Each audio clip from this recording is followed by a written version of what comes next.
Merci d'être venus, nombreux, assister à cette conférence intitulée Les enjeux de l'entrepôt décarboné, l'innovation au service de la construction bas carbone, ici sur le CIPCA, organisé par Virtuo.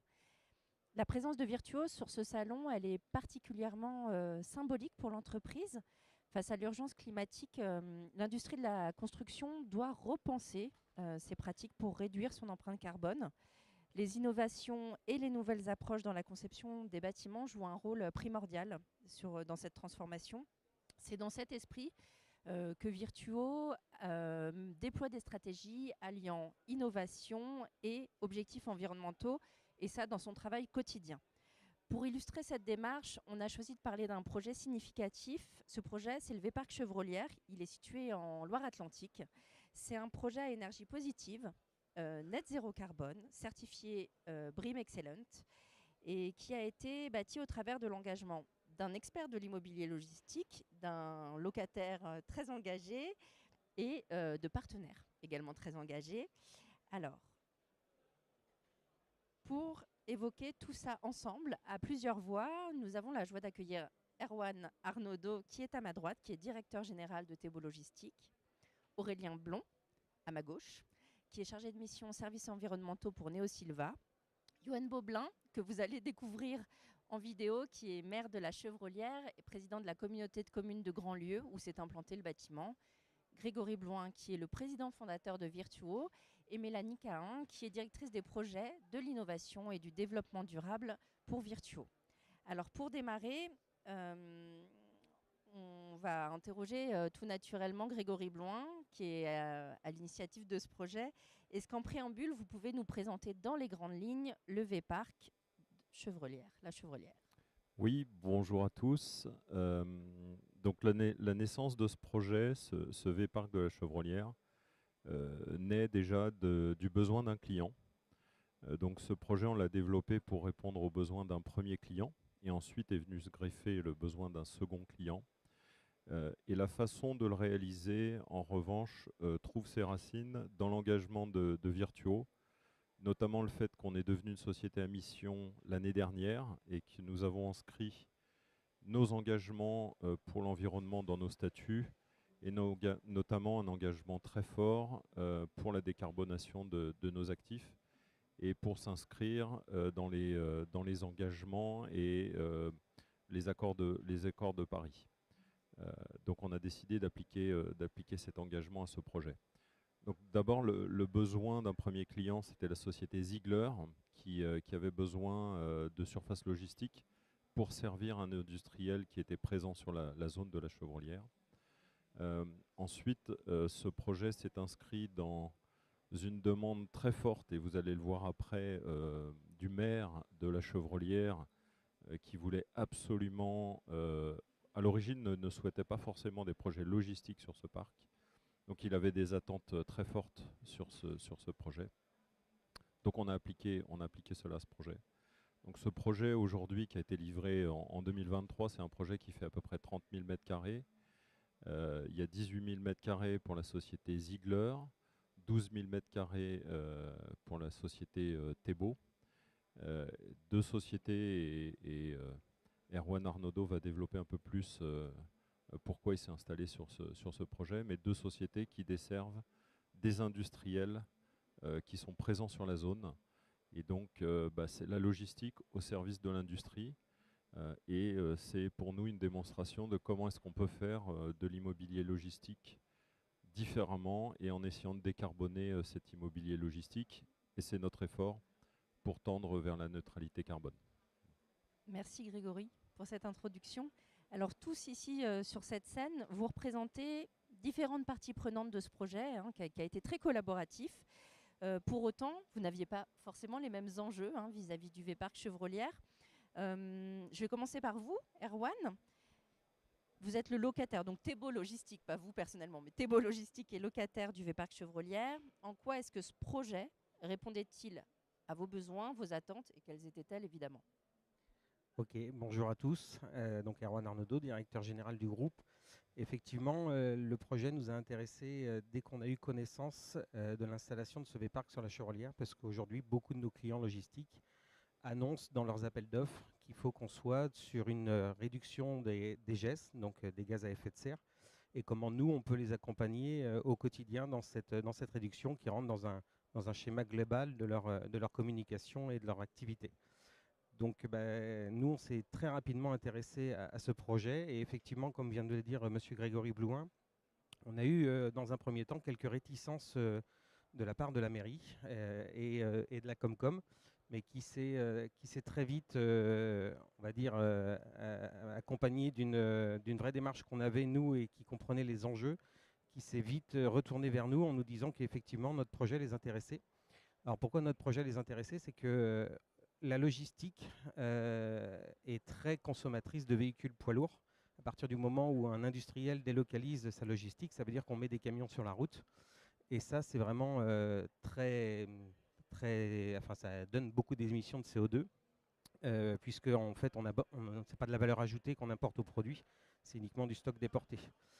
Et pour être très simple et très lucide sur l'activité, on est à 500 mètres de l'entreprise.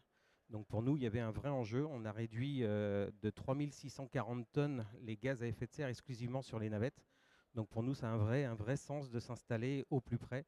Et on a eu un vrai accompagnement et de la part de Virtuo et de la part de Comcom à partir du moment où ils ont compris le projet et que ça servait à un industriel qui en plus est implanté sur le territoire. Alors, vous avez fait beaucoup de teasing autour de Johan Boblin, donc on va l'écouter. Il n'a pas pu être présent aujourd'hui, mais nous sommes allés lui rendre visite à la mairie de la Chevrolière. Et voilà ce qu'il nous a répondu. Les enjeux qui nous ont amenés à accueillir la plateforme Virtuo sont liés en fait aux industriels qui existent sur le territoire, notamment l'industriel Armor, mais aussi DS Smith Packaging, et qui travaillent avec deux entreprises de logistique, Ziegler pour l'un et les Transportebo pour l'autre. Et nous, ça avait beaucoup de sens d'accueillir cette plateforme qui permettait à ces logisticiens de travailler et d'accompagner le développement des industries du territoire. Alors, Grégory, est-ce que vous pouvez peut-être rebondir sur ce que M. Boblin vient de dire? Comme je le disais au début, Johan Boblin ne souhaitait pas forcément accueillir sur sa zone des activités logistiques et des entrepôts. Donc, dès le début de nos discussions, il a été très clair sur le fait qu'il lui fallait un projet très qualitatif, un projet qui tienne compte des enjeux environnementaux que nous vivons actuellement. Et il a été ensuite séduit par le fait que c'était de la logistique, mais au service de l'industrie.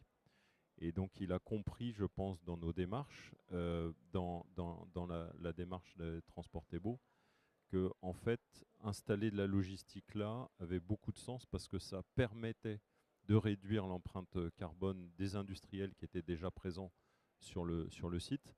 Et en plus, quand nous, on lui a expliqué notre démarche pour réduire l'empreinte carbone également du bâtiment et tendre vers le net zéro carbone, ça lui a beaucoup plu. Et il nous a fait confiance. Il nous a demandé de prendre des engagements qui n'ont été que des engagements verbaux. Ça ne s'est jamais traduit dans les contrats. Mais je crois qu'on ne l'a jamais déçu puisqu'on a tenu tous nos engagements. Et je crois qu'une des raisons pour lesquelles il intervient aujourd'hui, c'est parce qu'il est ravi de ce projet, qu'on a tenu nos engagements. Et je pense qu'il est, lui, en tant qu'élu local, fier du projet et fier de ce qu'il a apporté à son territoire, puisqu'il a continué à aider le développement du territoire, tout en réduisant l'empreinte carbone des activités qui se sont implantées et qui étaient déjà implantées sur place. Alors, je pense que les vidéos ne vous feront pas mentir, Grégory. Avant qu'on revienne d'ailleurs tout à l'heure sur la stratégie globale de Virtuo avec Mélanie, on a posé la question à Johan Boblin sur la relation de travail, parce qu'on se rend bien compte que sur des projets d'une telle ampleur, la collaboration est essentielle. Et voici ce qu'il nous a répondu. Les relations de travail avec Virtuo ont été finalement très simples, très fluides entre les équipes de Grand Lieu Communauté et les équipes de Virtuo. Dès le départ, la confiance a été installée entre les dirigeants, et je pense que c'est souvent une affaire humaine. Et donc effectivement, le projet s'est mené avec beaucoup de fluidité, dans les délais qui étaient prévus, et avec l'accompagnement du territoire. Avec l'accompagnement du territoire. Je vous fais la fin. Erwan, justement, si on évoque ce volet collaboratif, comment vous l'avez vécu, vous? Comme je l'ai dit tout à l'heure, un petit peu compliqué au démarrage, mais très rapidement, une fois qu'on a été lancé sur la piste, ça a vraiment été très fluide. Moi, j'ai j'ai vraiment le souvenir des équipes Virtuo. Donc, c'était Paolo à l'origine qui nous a accompagnés sur le projet et qui a trouvé un vrai sens à notre projet et qui nous a dit à un moment donné, c'est pas possible que ce soit pas vous. On ne peut pas refuser un logisticien qui exerce pour un industriel qui est à 500 mètres du futur projet. Donc effectivement, re-supporté par les équipes Virtuo, on est retourné voir la Comcom et effectivement, là, Monsieur Boblin a bien saisi le sens, a bien compris l'intérêt, puisqu'il est sur plusieurs sujets, l'intérêt. L'intérêt, effectivement, il est sur la GES. Je vous l'ai dit quand on a préparé cette réunion, mais on a aussi accentué une partie sécuritaire, puisque sur cette activité-là, on est quand même sur un volume de 50 camions tous les jours qui sortaient de la zone et qui étaient sur des axes très fréquentés, qui sont le périph' nantais et puis d'autres axes juste à côté. Et du coup, quand on met en plus ces arguments-là auprès des collectivités locales qui ont aussi la sécurité de leurs concitoyens, bah forcément, on a des oreilles beaucoup plus attentives et notre projet et notre dossier est revenu en haut de la piste, la liste, pardon. Alors, Grégory, je ne vais pas vous redemander comment ça s'est passé avec Monsieur Boblin, mais en règle générale, quand vous abordez les collectivités,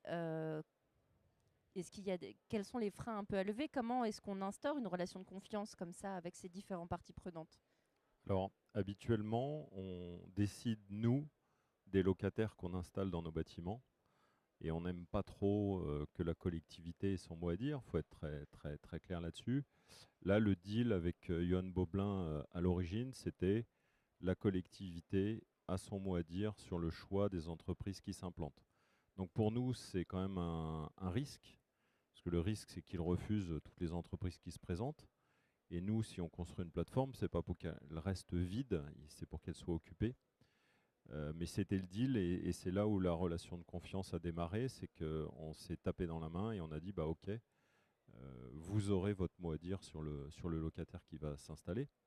Et ce qu'Erwan Arnaudot explique comme étant un peu difficile au début, c'est qu'en fait ils étaient 3 utilisateurs à souhaiter s'implanter sur cette surface, parce qu'il y avait pénurie de surfaces logistiques disponibles dans la région.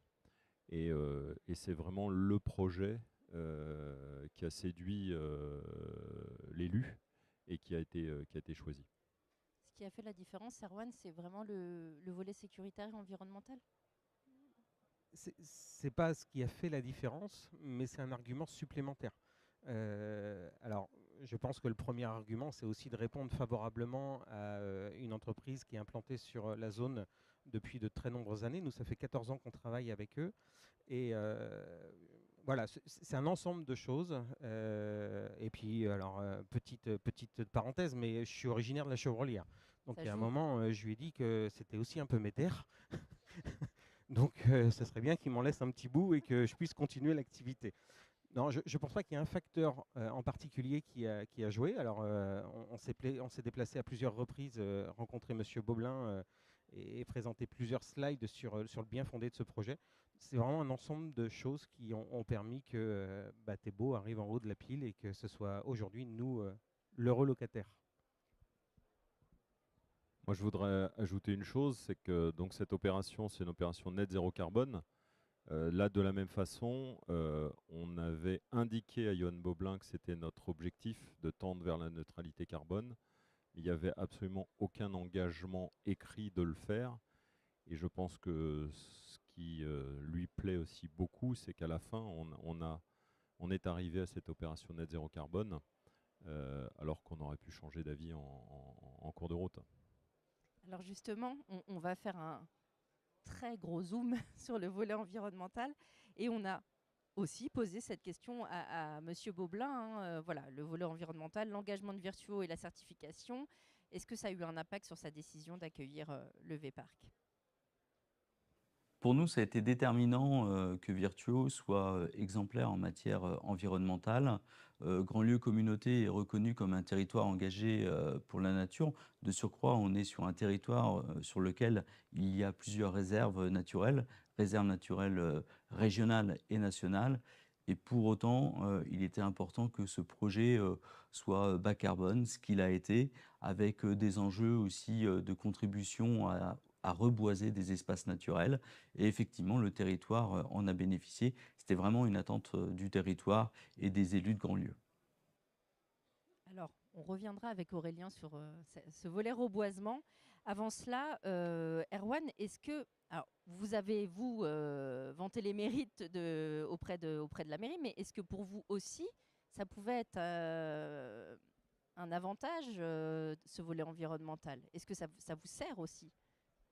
Alors oui, tout à fait, ça nous sert. Et hasard du calendrier, j'étais ici il y a un an à Paris. Je ne me déplace pas souvent dans la capitale.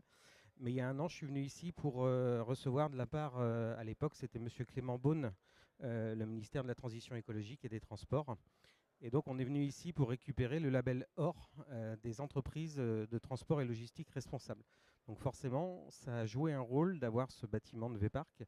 Et effectivement, si celui-ci est sur une construction zéro carbone, le reste de nos bâtiments n'est pas forcément aussi performant, mais c'est du travail qu'on mène à longueur d'année. On a fait du relamping sur la totalité de nos bâtiments logistiques. Je pense que je reviens un petit peu plus tard sur notre schéma directeur sur la logistique, mais on a fait du relamping, on a fait beaucoup d'actions. Donc on a cette possibilité via ces bâtiments-là de pouvoir acquérir ou pouvoir postuler à des labels qui nous permettent de répondre plus facilement à des appels d'offres, des gros appels d'offres clients, qui forcément aujourd'hui c'est une vraie priorité pour eux d'être accompagnés de prestataires, de partenaires transport et logistique qui répondent à leurs attentes et qui ont cette démarche au quotidien. Et pour un transporteur routier, je peux vous dire que ce n'est pas toujours facile, mais on n'a pas le choix de toute façon. C'est maintenant qu'il faut prendre les enjeux de demain. Et nous, on s'y attelle depuis déjà pas mal de temps. Merci Erwan. Alors du coup, je vais me tourner du côté gauche. Mélanie, bon, vous, c'est votre cœur de métier. Pourquoi est-ce que ce volet environnemental, il est si prégnant pour Virtuo? Est-ce que vous pouvez peut-être nous expliquer aussi et surtout la stratégie globale de l'entreprise à ce sujet-là? Oui, tout à fait. Chez Virtuo, depuis la création de Virtuo, le volet environnemental est très prenant dans toutes les actions qui ont été réalisées depuis la création. On cherche à innover, à avoir des actions environnementales pour nos locataires et bien sûr pour l'environnement du coup. C'est en 2023 qu'on a décidé de faire tout un travail avec tous les collaborateurs de Virtuo pour définir clairement notre stratégie environnementale, puisqu'on faisait des actions, mais on voulait qu'il y ait du sens et qu'il y ait une trajectoire dans toutes les actions qui sont menées. Et donc, comme l'a dit Grégory, on est devenu société à mission en 2023. Et donc, on a inscrit dans nos statuts 10 objectifs divers et variés. Par exemple, maintenant, sur 100% de nos actifs, on doit avoir une certification BREEAM Excellent. Il n'y a plus de bâtiments qui ne seront soit pas certifiés, soit un niveau en dessous d'excellent. On a un objectif de réduction de notre empreinte carbone qui est en accord avec les accords de Paris et la trajectoire du SBTI.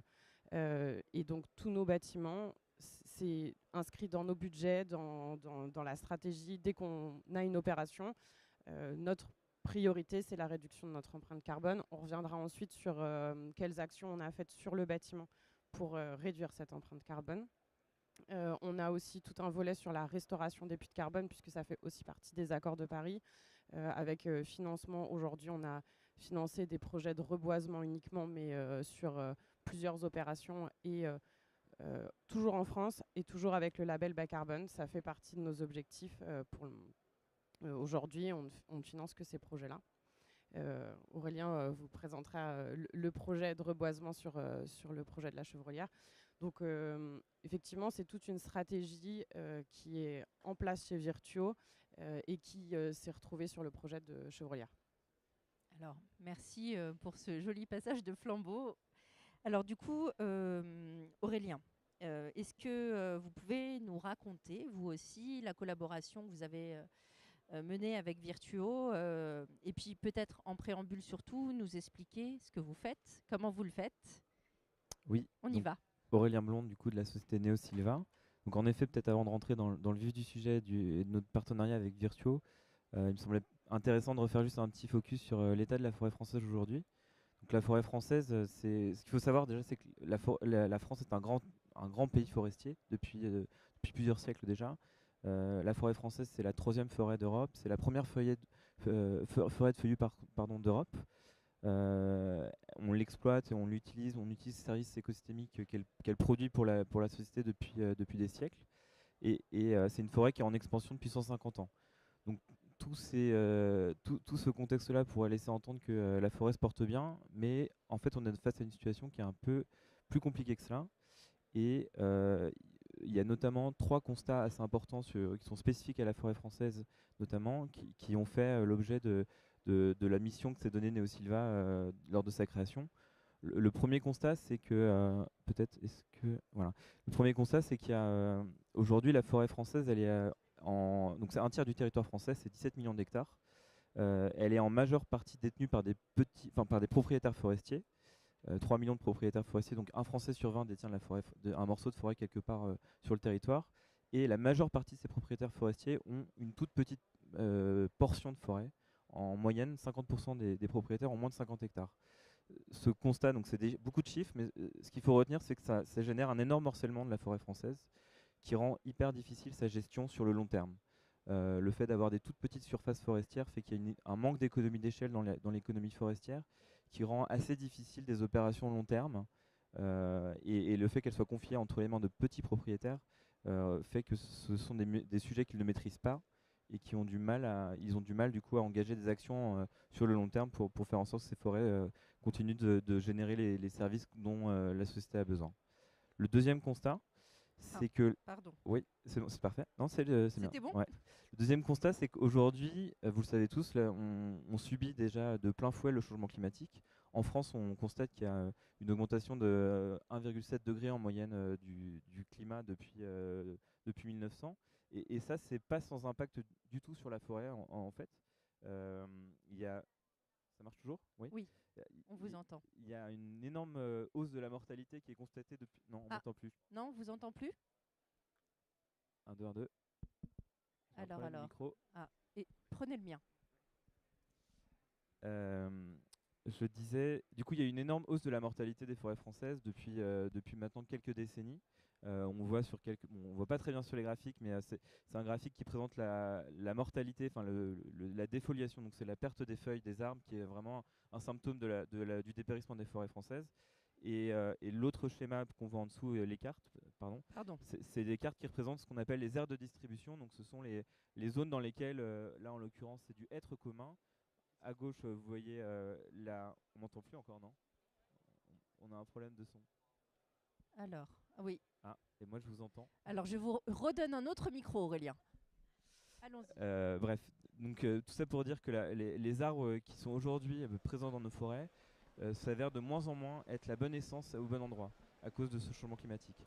Donc ça, ce constat-là, ça nécessite un accompagnement. Enfin, l'être humain peut permettre d'aider la forêt à s'adapter au changement climatique. Et c'est aussi un des constats sur lesquels on a nous réfléchi pour créer NeoSilva. Et enfin, le dernier élément, si vous voulez bien passer à la slide suivante, c'est aujourd'hui la forêt française, c'est un élément central de la stratégie nationale bas carbone. On le voit, il y a eu beaucoup d'articles de presse dans les derniers mois, dernières années qui constatent un affaissement du pic carbone forestier, alors que c'est un élément central de la stratégie nationale bas carbone. Et quand on parle de pic carbone forestier, on parle aussi de toute la ressource en bois qui permet de construire des bâtiments, de nourrir nos chaudières, peut-être aussi de permettre d'avoir des habitats, de la biodiversité au sein des forêts. Donc c'est face à tous ces constats-là que NeoSilva a été fondé il y a 5 ans, avec un objectif clair, c'était d'offrir une solution à destination des propriétaires forestiers qui leur permettait de gérer leur forêt sur le long terme. Donc pour ça, on a développé un contrat un peu spécifique sur du très long terme, qui est un contrat qui s'établit de 50 à 100 ans, qui nous confie, nous, à Neosilva, un droit de gestion des forêts. Ce qui se passe, c'est qu'on met en œuvre avec le propriétaire, on définit un plan d'action pour sa forêt en collaboration avec un gestionnaire forestier indépendant. Et nous, Neosilva, notre rôle, c'est de mettre en œuvre ce projet-là sur les siècles, enfin c'est les siècles, les dizaines d'années, et parfois au-delà du siècle, de gestion que nécessite la bonne conduite de ce projet sylvicole. On est bien d'accord que le chef de projet change, hein? Vous n'avez pas... Oui. Je n'ai pas encore trouvé les remèdes pour être éternel. Donc voilà. Donc notre rôle, c'est vraiment d'accompagner les propriétaires forestiers et peut-être pour avancer plus vite, refaire le lien avec Virtuo. Donc à date, on a aujourd'hui 2000 hectares de forêt sous gestion, une grande partie dans le territoire, dans la région Pays de la Loire, parce que c'est notre lieu d'implantation d'origine. Et en fait, il s'est avéré qu'on avait des échanges avec un propriétaire forestier juste à proximité du site du V-Parc, comme vous voyez sur la carte. Donc le propriétaire détient les parcelles qui sont en rouge sur la carte, et le site du V-Parc, c'est le petit carré rose qu'on voit à côté. Et à côté, on voit les deux autres clients avec lesquels travaille Thébo Logistique. Donc il y avait une opportunité assez rare et assez incroyable de nouer un partenariat qui est vraiment riche de sens, de faire en sorte que Virtuo puisse financer une partie des travaux qui sont prévus dans cette forêt-là, dans cette propriété-là. Ça s'est fait via un mécanisme qui est maintenant possible depuis 5 ans avec le label bas carbone. Donc on a une partie de nos activités qui sont aujourd'hui éligibles à un label d'État qui permet de générer des crédits carbone. Ces crédits carbone sont une monnaie d'échange qui correspondent à des tonnes de CO2 séquestrées. Ces tonnes de CO2 séquestrées sont valorisées dans la communication, dans la stratégie de Virtuo. Et donc ça, c'est pour la partie utilisateur des crédits carbone. Et nous, pour la partie bénéficiaire, ça a un impact énorme en fait sur le financement de ces projets. Enfin, c'est tout l'apport financier du projet sylvicole a été apporté par Virtuo. Donc quand je parle d'apport financier, ça correspond aux travaux de plantation, à des travaux d'exploitation de peuplement dépérissant. Donc c'est peut-être la slide suivante. On voit la propriété en l'occurrence sur lequel on a mis en place nous, un contrat longue durée. Donc c'est un contrat de 99 ans qu'on a signé avec le propriétaire qui implique, donc on voit l'état initial à gauche et l'état futur à droite. Sur l'état initial, on voit qu'il y a une bonne partie de peuplement, de peupliers notamment, qui étaient dépérissants, qui nécessitaient d'être renouvelés. Ces renouvellements, ça a un coût en fait que le propriétaire ne pouvait pas gérer lui-même. Et après, il y avait toute une partie un maillage de prairies et de friches ou d'anciennes terres agricoles qui étaient délaissées, dont le propriétaire avait la volonté de les boiser. Donc ça a aussi un coût assez important. On parle d'un projet qui est de l'ordre de 100 000 euros. Et du coup, le rôle de Virtuo, ça a vraiment été d'apporter ce financement pour concrètement réaliser un projet sylvicole qui aura un impact vraiment important sur la filière bois territoriale et locale. Donc voilà.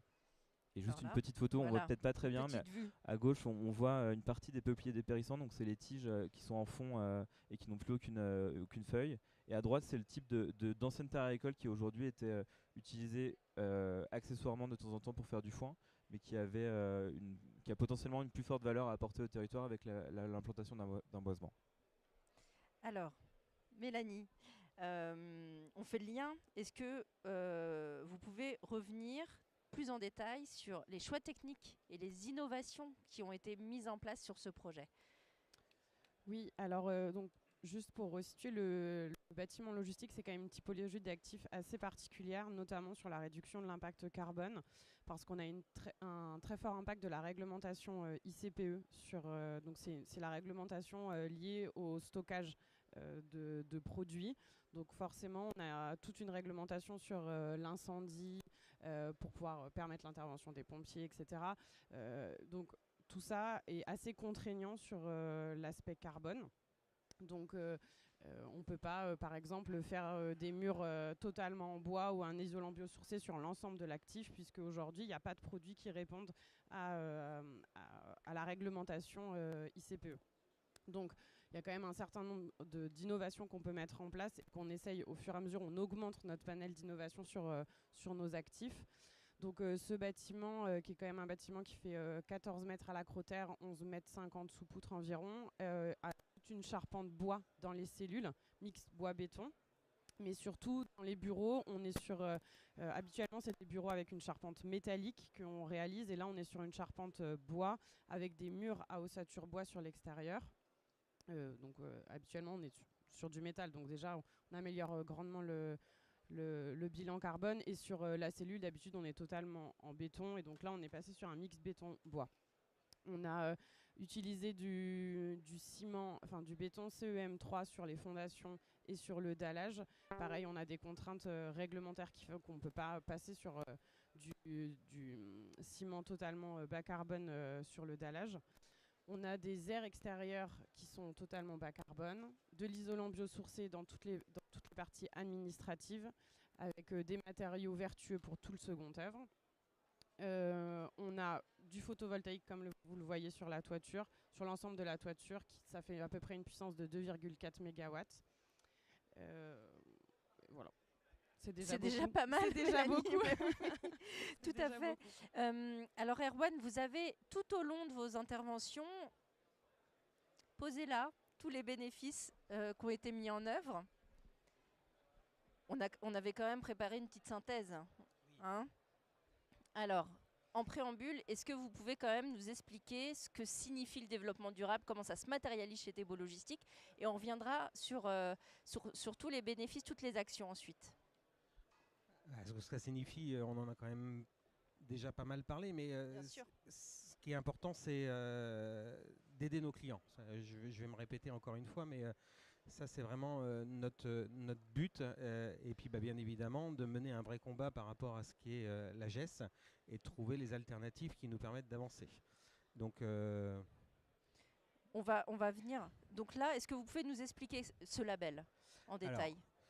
J'ai fait un petit préambule tout à l'heure, donc ouais. En disant que j'étais venu là il y a 1 an. Donc effectivement, on l'a reçu au mois d'octobre l'année dernière. Donc c'est un label qui a été lancé par 2 organismes indépendants, Etifinance et puis la FNTR. Donc ce label transport et logistique responsable était sur plusieurs critères, notamment dans la gestion et la réduction de nos émissions de CO2. Et pourquoi on a eu ce label? Alors, ce qui va vous paraître peut-être surprenant à vous tous pour un transporteur, c'est qu'on a réussi à avoir ce label sans avoir un seul véhicule électrique et sans avoir un seul véhicule au gaz, qui sont aujourd'hui des technologies qui sont assez mises en avant, on va dire, dans les médias et dans tout un tas de ressources pour dire qu'un transporteur décarbone. Un transporteur, il peut décarboner sur plein d'autres critères et sur sa partie transport et sur sa partie logistique. Nous, en fait, on a fait le choix sur notre partie logistique d'avoir une capacité de 80 000 m², mais répartie sur plusieurs sites. Pourquoi? Parce que, comme je vous l'ai expliqué tout à l'heure, la plus grande émission de CO2 pour un partenaire logistique et pour un industriel qui utilise de la logistique, c'est le navettage. À partir du moment où on réduit le transfert de la marchandise vers la plateforme logistique, on réduit l'impact environnemental. Donc nous, on a fait le choix d'avoir 5 bâtiments logistiques dans un périmètre de à peu près 40-50 km, exclusivement sur le Sud-Loire. Et ça nous permet d'avoir une superficie totale de 80 000 m² pour répondre aux besoins de nos clients. Donc là, effectivement, sur le slide qui vous est présenté... Je vous fais répéter, mais c'est important de montrer que la logistique les acteurs de la logistique et du transport sont vraiment actifs sur le sujet. Voilà, effectivement, le client a pu communiquer sur le fait qu'on ait retiré 3640 tonnes d'émissions de CO2 par an, exclusivement sur les navettes. Donc je ne parle pas après du transfert de la marchandise depuis notre plateforme chez les clients finaux, mais là je parle exclusivement sur la partie navettage. Et puis du coup, effectivement, la faible distance entre l'usine et puis le site de stockage permet d'utiliser un véhicule 100% électrique. Alors il n'est pas arrivé parce que ça prend un peu de temps. Il est commandé, mais il n'est pas arrivé. Et puis bien évidemment, voilà, que vous avez abordé aussi tout à l'heure. J'en ai parlé tout à l'heure, effectivement, on a retiré 50 camions sur en plus un axe, alors ça ne va pas vous parler à vous, mais la RD 118 est un axe très très fréquenté. Il y a peut-être des Nantais. Hein. Voilà, il y a certainement des Nantais. C'est un axe vraiment très fréquenté et qui est très accidentogène. Donc pour nous, ça a un vrai sens de supprimer ces camions. Alors, il y a des conséquences environnementales, il y a des choix techniques, il y a des actions très valorisantes pour le territoire en termes de reboisement, mais il y a aussi des conséquences sur l'emploi et sur l'attractivité des territoires. Et on a interrogé M. Beaublin à ce sujet. Les conséquences de l'implantation de ce V-Parc, donc à Tournebride, à la Chevrolière, c'est d'accompagner le développement des 2 industriels dont j'ai pu parler, Armor et DS Smith Packaging. Ce sont des industriels qui emploient plusieurs centaines de personnes, hein, de collaborateurs. Ce sont aussi des industriels qui ont des perspectives de développement, donc qu'il faut accompagner. Et effectivement, l'arrivée des transports Thébault et de Ziegler favorise la logistique, limite aussi un certain nombre de déplacements, et tout ça s'inscrit aussi dans une démarche environnementale exemplaire pour éviter de développer du carbone au détriment du territoire. Alors, avant, Grégory, de vous interroger sur l'avenir, moi, je voudrais quand même qu'on refasse une petite synthèse, un petit tour de table pour savoir ce que chacun retient de ce projet, parce qu'il y a quand même des faits assez significatifs. Mélanie.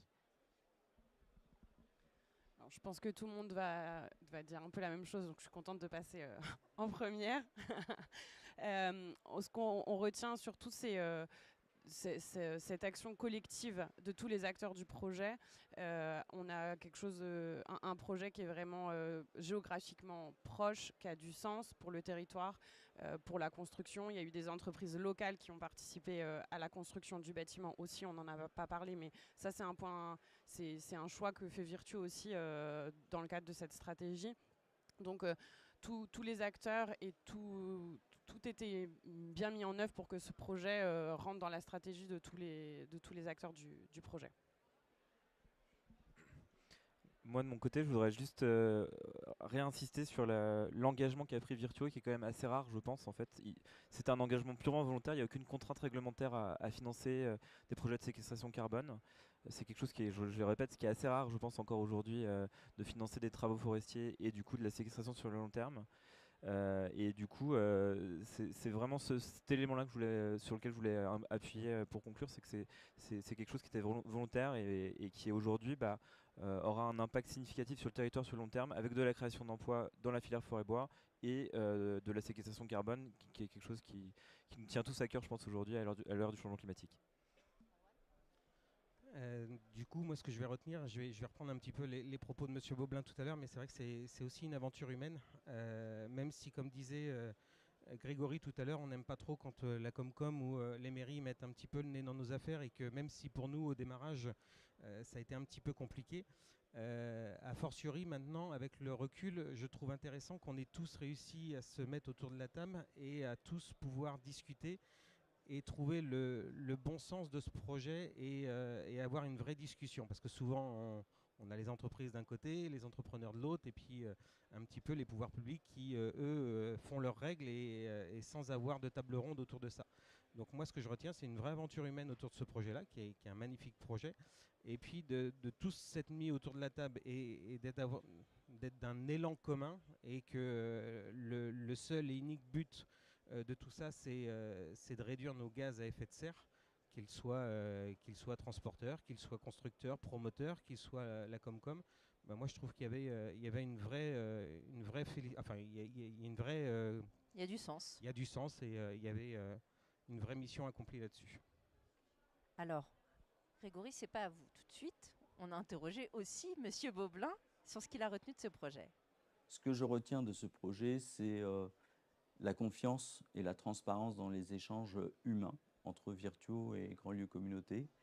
Et c'est l'implantation d'une plateforme logistique qui a du sens pour nous, parce que, encore une fois, je le redis, mais elle sert le territoire, elle sert des entreprises et des industries conséquentes, et elle permet aussi le développement de ces industries, et notamment sur des métiers liés à l'innovation, et notamment sur la production d'énergie.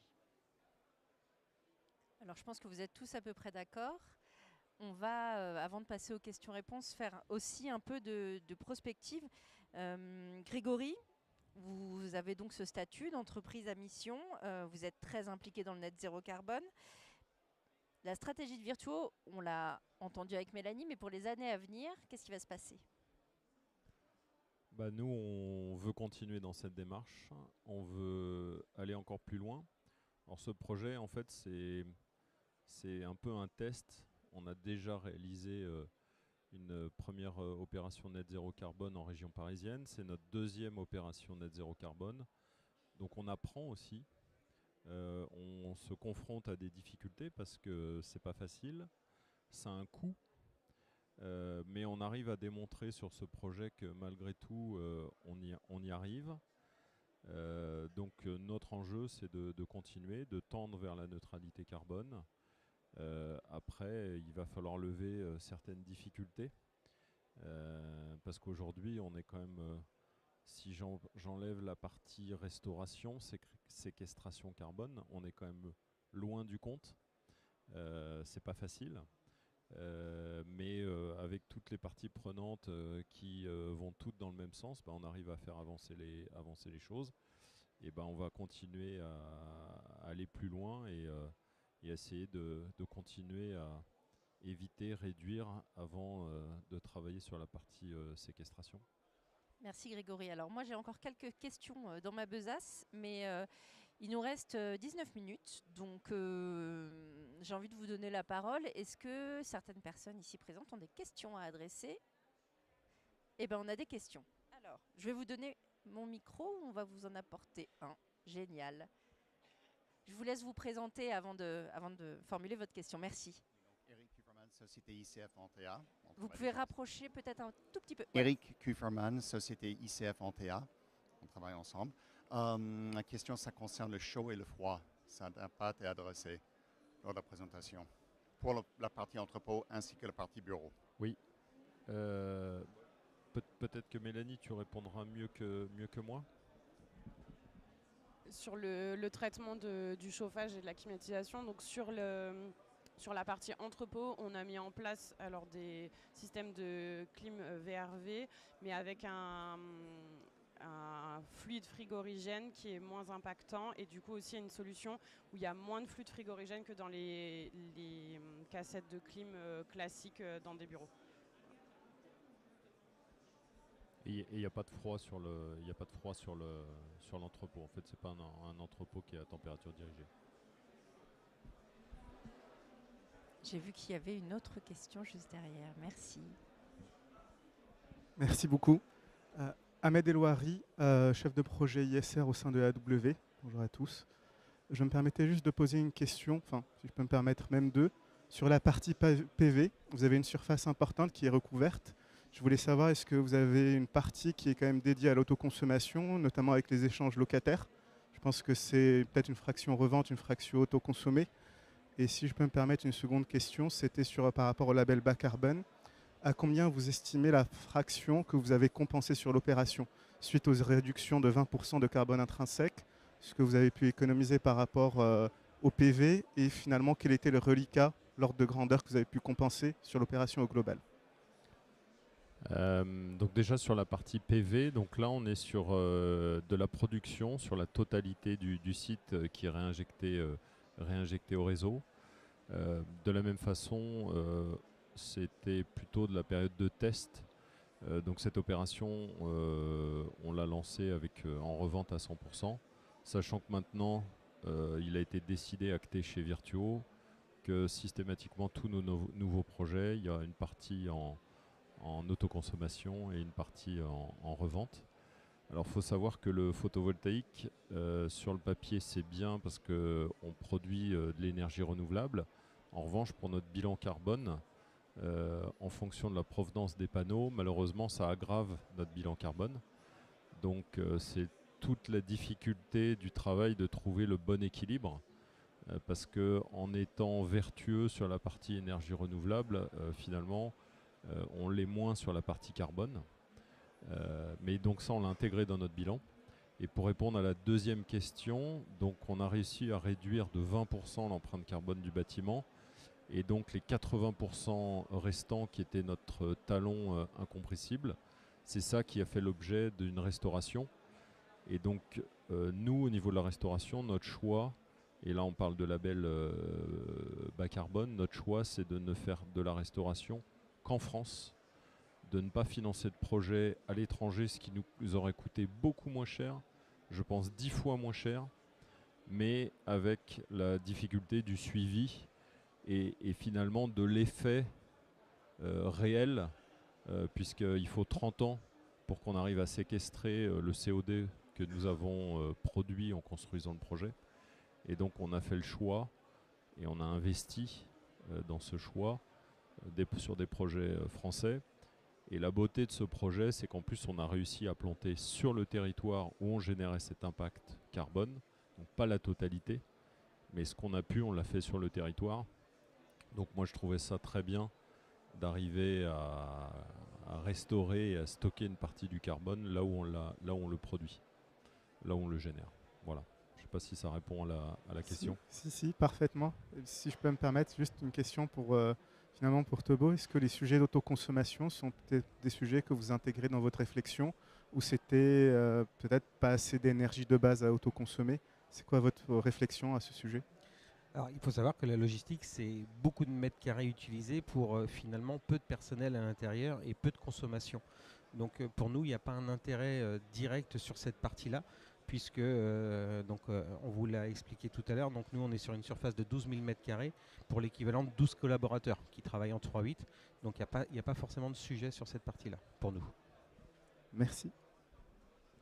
Je voulais juste rajouter sur la partie bilan carbone. Nous, on a fait le choix dans notre bilan carbone d'inclure l'ensemble des matériaux de la construction, y compris les VRD, y compris les lots techniques, y compris le photovoltaïque. Même si cela peut impacter notre bilan carbone, on a fait le choix de tout inclure pour que ça soit vraiment représentatif de la société et de la construction, et que ça ait du sens de réduire sur l'ensemble de la chaîne de construction du bâtiment. Y a-t-il une troisième question? Il y en aura une quatrième, a priori. Bonjour à tous, donc Zenati Oussama, société Cushman Wakefield. En fait, là, on parle d'un projet neuf et je voulais savoir quelles sont les mesures concrètes de décarbonation d'un entrepôt existant. Parce que vous nous avez dit tout à l'heure que vous avez pour projet d'avoir 100% de vos actifs en certification BREEAM Excellent. Donc voilà, concrètement, techniquement parlant, comment vous pouvez réduire l'empreinte carbone d'un entrepôt existant? Alors c'est une excellente question. Je pense qu'il y a beaucoup de gens qui se posent cette question. Alors nous, notre métier principal, c'est de développer des opérations neuves. Donc j'ai un peu de mal à répondre à cette question malheureusement.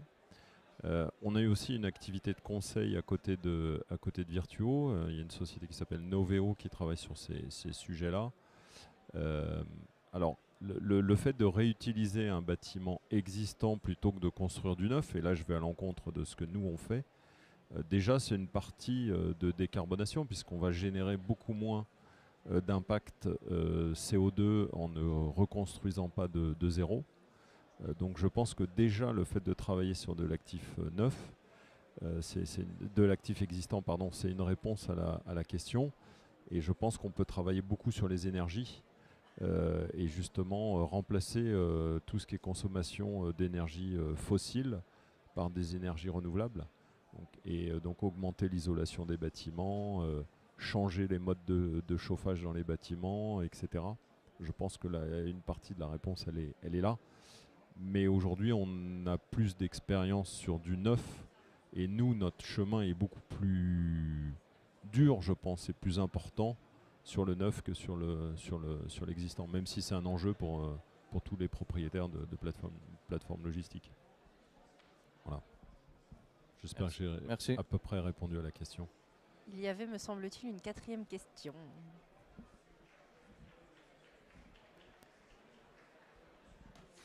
Bonjour, Cécile Lepage de chez KS Group. Vous parlez de bilan carbone, de matériaux, mais vous n'avez pas du tout parlé d'économie circulaire et de réemploi. Est-ce que ça fait partie de votre stratégie? Est-ce que vous avez rencontré des freins? Si vous en avez rencontré, quels étaient-ils? Et comment êtes-vous passé outre? Alors oui, ça fait partie de notre stratégie parce qu'un des objectifs parmi les 10 dans nos statuts, c'est qu'à 2030, on s'implante uniquement sur des friches industrielles. Donc oui, il y a la loi ZAN. Nous, on faisait déjà de l'implantation sur des friches bien avant cette loi, puisqu'on a déjà fait des projets, même en 2020, même avant, sur des friches industrielles. Oui, ça fait partie de notre stratégie de retravailler sur cette économie circulaire quand on démolit les bâtiments.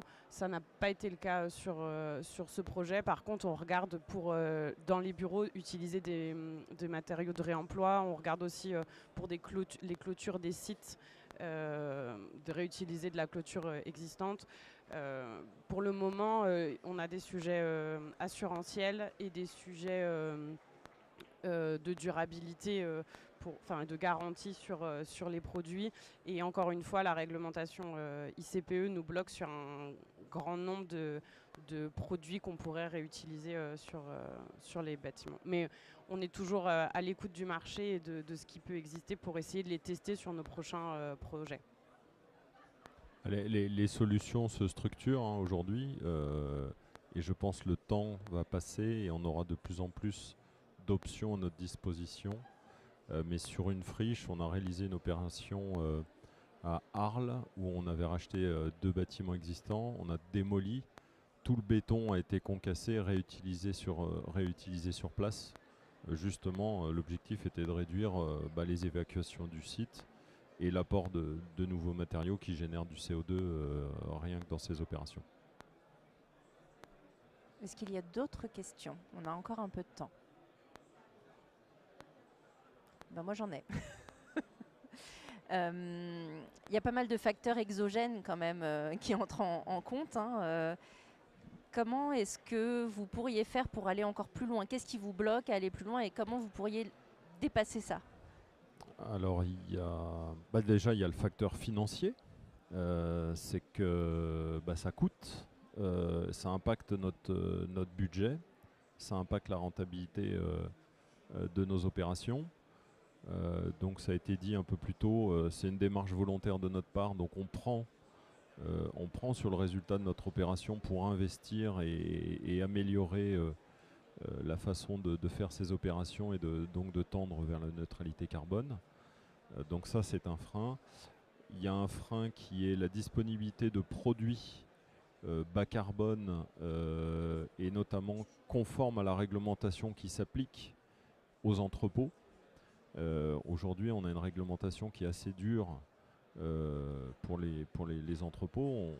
On a des classes d'isolants à respecter pour les façades de bâtiments, des classes de toiture à respecter pour les bâtiments et on n'a pas forcément de produits aujourd'hui. Il y en a certains qu'on met dans les bureaux qu'on ne peut pas mettre sur l'entrepôt parce qu'on n'est pas conforme à la réglementation. Et ça, je pense que tous les fabricants sont conscients des enjeux, y travaillent. On le voit sur le béton, les cimentiers travaillent à des produits bas carbone. Après, moi, je suis le premier à dire, même quand on dit du béton ou du ciment bas carbone, on ne fait pas de miracle non plus. On réduit, mais il reste une part quand même de talons incompressibles assez importante. Donc ça, c'est un frein. Je ne sais pas si demain on saura remplacer le béton qui est utilisé pour le dallage. Malheureusement, nous, on ne peut pas mettre de bois parce qu'on a des charges très très importantes. Donc ça, c'est un frein. Je vois un autre frein dans la partie restauration, c'est est-ce que la France aura suffisamment de terrain pour reboiser, pour essayer de restaurer tous les projets qui génèrent de l'impact carbone? J'en doute. Et peut-être qu'il faudra aller en dehors de France. Donc aujourd'hui, nous, notre stratégie, c'est de ne financer que des opérations en France. Pour vous, c'est important. C'est important parce que ça a du sens pour nous de se dire on génère un impact en France, donc on restaure en France. Mais est-ce qu'on pourra continuer sur cette démarche? Ça, je ne sais pas. Et enfin, ce qui nous manque, c'est un label, un certificat qui puisse acter de justement ce qu'on a fait sur une opération comme ça. Alors il y a eu des annonces tout récemment, a priori c'est quelque chose qui va arriver. Je sais que certains investisseurs, il y en a certains dans la salle qui sont demandeurs et nous on est les premiers parce qu'aujourd'hui on ne peut pas labelliser ce qu'on a fait sur cette opération. On a un label BREEAM mais sur la partie bas carbone il n'y en a pas. Et ça je pense que ça manque beaucoup et puis ça permet de classer les projets les uns par rapport aux autres. Donc ça, on est très demandeurs et d'ailleurs, on va nous participer, on pousse pour la mise en place d'un label ou d'un certificat et on a prévu s'impliquer fortement dans la mise en place d'un label. Est-ce que quelqu'un souhaite réagir? Eh bien, je finis avec mes questions. Ici, on a du bureau, on a du commercial. Donc là, on a bien compris qu'on est sur un secteur spécifique, celui de l'immobilier logistique. Est-ce que malgré les freins que vous venez d'énoncer, éventuellement aussi les réglementations qui sont peut-être plus différentes ou plus strictes, est-ce qu'un jour, on pourrait imaginer que l'immobilier logistique, du coup, du fait de ces difficultés supplémentaires, puisse être une filière un peu exemplaire en la matière? Alors je connais Ce que vous espérez peut-être. Je connais moins bien les autres classes d'actifs parce que je fais de l'immobilier logistique depuis presque 25 ans et je ne fais que ça. Je pense qu'effectivement, mais peut-être à tort, mais que l'immeuble de bureau, lui, peut aller utiliser le bois beaucoup plus que nous. Nous, il y a une part de béton, malheureusement, aujourd'hui, on n'a pas trouvé la solution pour le remplacer.